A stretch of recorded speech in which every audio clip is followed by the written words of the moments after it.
Sheikh, I usually try to average out the opinions of different scholars and schools when it comes to Islamic rulings. However, I'm finding it difficult to do so regarding whether it is mandatory to pray in the masjid even when one hears the adhan.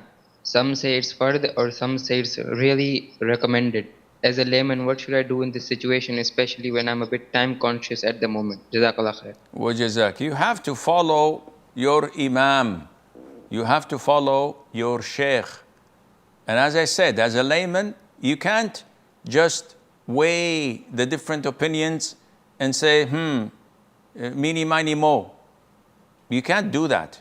You have to follow a particular imam or a particular scholar or alim who you trust, and you follow him in whatever he says.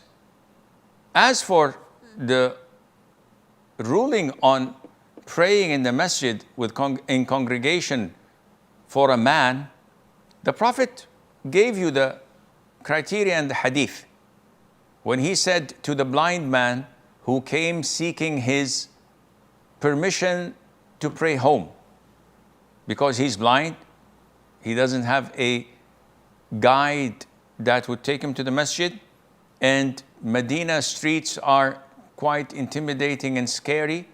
Lots of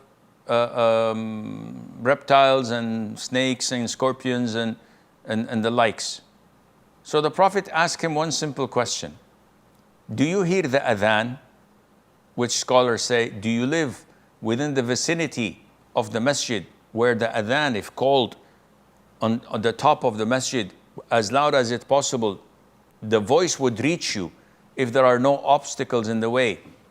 Do you live in such a place and you hear the adhan? The man says yes. So the Prophet said, answer it.